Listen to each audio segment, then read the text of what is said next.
Assalamualaikum warahmatullahi wabarakatuh. Innal hamdalillah nahmaduhu wa nasta'inuhu wa nastaghfiruhu wa nastahdihi wa na'udzu billahi min shururi anfusina wa min sayyiati a'malina. May yahdihillahu fala mudilla lahu wa may yudlil fala hadiya lahu. Asyhadu an la ilaha illallah wahdahu la syarika lahu wa asyhadu anna Muhammadan 'abduhu wa rasuluh sallallahu alaihi wa ala alihi wasallam la nabiyya ba'dah. Amma ba'd.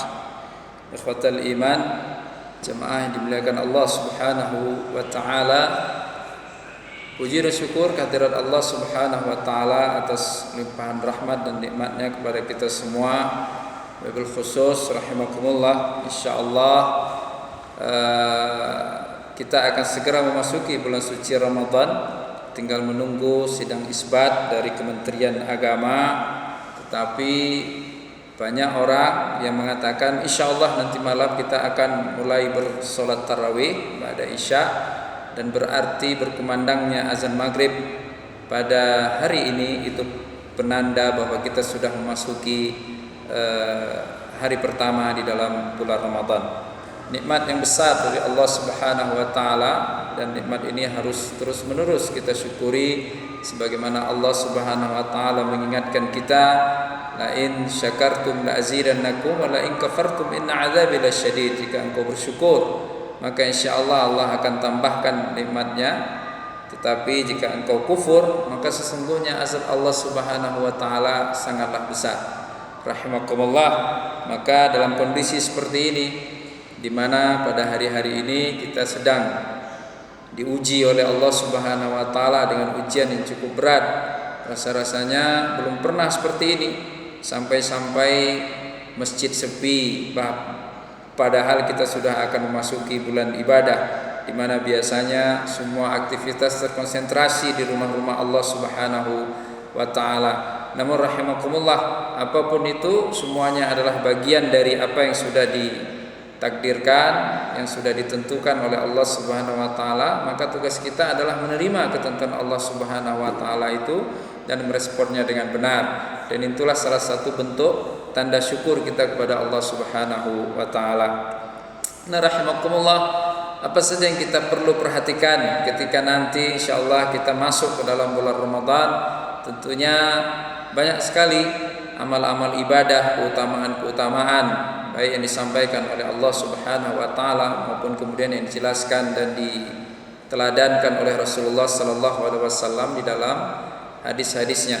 Man shama ramadhana imanan wa ihtisaban ghufira lahu ma taqaddama min dhanbihi. Barang siapa yang berpuasa di bulan Ramadan dengan benar, dengan penuh keimanan, dengan penuh kesungguhan, dengan hanya berharap ridha dari Allah Subhanahu wa taala, maka akan diampuni dosa-dosanya yang terdahulu. Man qama ramadhana imanan wa ihtisaban juga ghufira lahu ma taqaddama min dhanbi. Barang siapa yang qama, menghidupkan malam-malam bulan Ramadan dengan salat, dengan tahajud, maka juga Allah Subhanahu wa taala akan mengampuni dosa-dosanya yang terdahulu. Dan Allah SWT di dalam Al-Qur'anul Karim dalam rangkaian ayat Shiyam memulainya dengan ayat ya ayyuhalladzina amanu kutiba alaikumus shiyam kama kutiba alal ladzina min qablikum la'allakum tattaqun. Wahai orang-orang yang beriman, diwajibkan kepadamu berpuasa sebagaimana telah Allah wajibkan kepada umat-umat sebelummu agar kamu semua bertakwa kepada Allah Subhanahu wa taala. Maka rahimakumullah, kenapa harus kama kutiba alal ladzina min qablikum? Disebutkan bahwa alasannya setidaknya ada 3. Kenapa harus sampai disebutkan bahwa Allah wajibkan puasa sebagaimana yang Allah telah wajibkan kepada umat terdahulu? Hikmahnya rahimakumullah, yang pertama sekali agar ada al-ihtimam, agar ada perhatian terhadap ibadah puasa. Ya, bahwa ibadah ini bukanlah ibadah baru, bahwa ibadah ini sudah ada dari semenjak dulu. Maka harusnya kita mencurahkan perhatian yang lebih sebagaimana yang sedang kita lakukan saat ini, yaitu menyelenggarakan acara untuk menyambut bulan suci Ramadan agar kita lebih siap, agar mendapatkan banyak masukan, agar kita bisa merencanakan Ramadan ini menjadi lebih baik. Sebagaimana yang sering dikatakan, gagal merencanakan berarti sama saja dengan merencanakan untuk gagal. kita semua rahimakumullah tidak ingin Ramadan ini sampai gagal, tidak ingin Ramadan ini sampai terlewatkan keutamaan-keutamaannya. Semuanya berharap, walaupun dalam kondisi yang serba sulit seperti sekarang ini, semuanya berharap agar bisa maksimal dalam beribadah di dalam bulan Ramadan. Semuanya berharap tetap ingin bisa bertarawih, walaupun mungkin harus hanya bisa ditunaikan bersama anggota keluarganya, tetap bisa bertadarus, tetap bisa berqiyamul lail, tetap bisa berinfak dan sebagainya. Maka rahimakumullah, alasan kama kutiba sebagaimana diwajibkan kepada umat terdahulu agar ada ihtimam, agar ada perhatian, agar siapapun yang membaca tentang Ramadan, tentang shiyam, maka ia harus mencurahkan perhatian yang cukup sebagaimana yang dulu diberikan oleh Rasulullah SAW bersama para sahabatnya. Bahkan di dalam sirah itu rahimakumullah digambarkan, di dalam tarikh juga disebutkan para sahabat Rasulullah SAW 6 bulan sebelum masuk bulan Ramadan mereka sudah membicarakan, mereka sudah mulai berdoa, ya Allah sampaikan kami ke Ramadan tahun yang akan datang, sampaikan kami ya Allah dengan bulan Ramadan. Rahimakumullah, sebagaimana yang diteladankan oleh generasi terbaik ini, maka mari kita juga mencontohinya dan meneladaninya. Kemudian saudaraku yang dimuliakan Allah SWT, yang kedua, kama kutiba 'alal ladzina min qablikum, itu juga mengandung hikmah agar kemudian ada perasaan ringan dalam menjalankan ibadah puasa bulan Ramadan, agar jangan terasa ada beban. Karena sesungguhnya jika kita membaca sejarah, Rasulullah SAW tidak tercatat memberikan keringanan khusus dengan alasan kita sedang berada di bulan Ramadan. Agak berbeda memang dengan apa yang kita alami sekarang. Biasanya ketika memasuki bulan Ramadan maka jam kerja dipersingkat atau pulang sekolah dipercepat. Intinya ada pemberian waktu luang yang lebih banyak. Bahkan ada yang memberikan waktu istirahat yang lebih banyak dengan alasan orang yang berpuasa tubuhnya letih maka perlu istirahat yang lebih. Rahimakumullah, namun hal ini tidak terlihat secara kasat mata pada masa Rasulullah SAW. Pada generasi pertama hampir tidak terbaca dengan jelas ada keringanan-keringanan khusus yang diberikan kepada mereka yang sedang melaksanakan ibadah puasa Ramadan. Ya, namun mereka melaksanakannya dengan sangat ringan.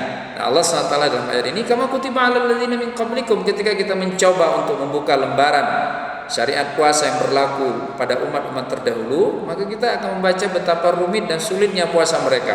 Ada sanksi yang berat ketika tidak sempat misalnya berbuka pada saat azan maghrib sampai azan isya, maka berarti ia hanya boleh berbuka pada keesokan harinya pada saat azan maghrib berkumandang, dan itu adalah sanksi yang berat. Ada lagi yang mengatakan bahwa puasa terdahulu itu mereka pada malam harinya tetap tidak boleh berkumpul bersama istrinya.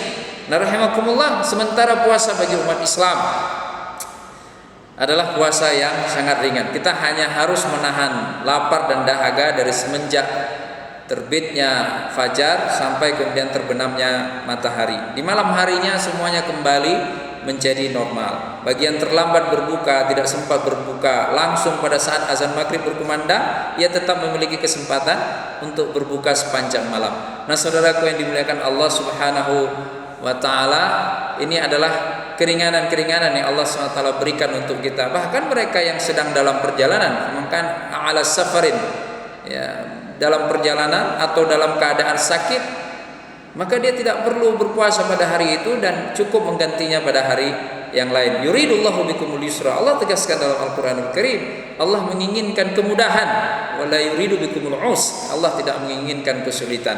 Maka Profesor Dr. Yusuf Qardawi pernah menyampaikan, di antara ciri orang yang paham agama dengan baik adalah orang yang ketika beribadah, ibadahnya terasa ringan untuk dilaksanakan. Ia tidak berkeluh kesah dalam menunaikan ibadah kepada Allah Subhanahu wa ta'ala. Ia mudah melaksanakannya. Itu ciri orang yang memiliki ilmu yang mendalam. Begitu pula puasa Ramadan ini rahimakumullah. Jika kita memiliki ilmunya, maka insya Allah puasa Ramadan adalah ibadah yang ringan.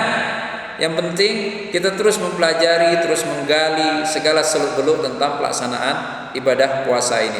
Apalagi sering ditegaskan bahwa sesungguhnya walaupun di antara prinsip utama dalam berpuasa itu adalah tidak makan dan tidak minum serta tidak melakukan sesuatu yang membuat puasa itu batal. Namun rahimakumullah, kita jangan lupa Rasulullah SAW juga pernah berpesan bahwa Tidak ada makna lapar, tidak ada makna dahaga, bahwa Allah tidak akan menerima lapar dan dahaga jika seseorang itu tidak bisa menjaga lisannya. Itu yang kedua. Kemudian yang ketiga, saudara yang dimuliakan Allah SWT, kama kutiba 'alal ladzina min qablikum. Kenapa Allah sampaikan itu? Hikmahnya adalah itsaratul azaim, untuk membangkitkan semangat dalam menunaikan ibadah puasa. Bahwa puasa kita, puasa umat Islam, puasa yang disyariatkan bagi umat Islam harus tertunaikan dalam bentuk yang paling sempurna. Maka saudara yang dimuliakan Allah SWT, kita tidak boleh lupa dengan ayat Allah SWT yang berbunyi, kuntum khaira ummatin ukhrijat linnas, kalian adalah umat terbaik yang Allah keluarkan ke muka bumi ini.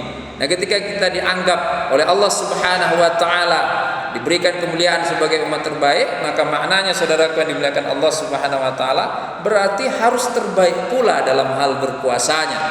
Sebagaimana kita juga harus terbaik dalam sholatnya, terbaik dalam tauhidnya, terbaik dalam seluruh ibadah yang disyariatkan oleh Allah Subhanahu wa taala. Maka dari itu, saudaraku yang dimuliakan Allah Subhanahu wa taala, puasa yang baik, puasa yang tidak hanya sekedar tidak makan dan tidak minum, tetapi puasa yang baik adalah puasa yang diisi dengan seluruh amalan yang diteladankan, yang dicontohkan oleh Rasulullah SAW. Menyibukkan dirinya dengan ketaatan, merencanakan ketaatan apa yang akan ditunaikan dalam setiap hari, mengistiqamahkan dirinya untuk terus melaksanakan setiap ketaatan itu, dan terus menerus meningkatkan semangatnya, meningkatkan frekuensi volume ibadahnya sampai kemudian memasuki malam ke-21 dan kemudian ia memaksimalkan ibadah puasanya sebagaimana yang disampaikan oleh Aisyah radhiyallahu anha bahwa Rasulullah sallallahu alaihi wasallam ketika memasuki 10 terakhir bulan Ramadan maka mengencangkan ikat pinggangnya, membangunkan keluarganya, menghidupkan malamnya, benar-benar menghabiskan hari-hari 10 terakhir Ramadan dengan bersungguh-sungguh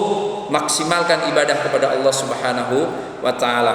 Nah, saudaraku yang dimuliakan Allah Subhanahu wa taala, ya ayyuhalladzina amanu kutiba alaikumus shiyam kama kutiba alal ladzina min qablikum la'allakum tattaqun, ya, agar semuanya mendapatkan ketakwaan.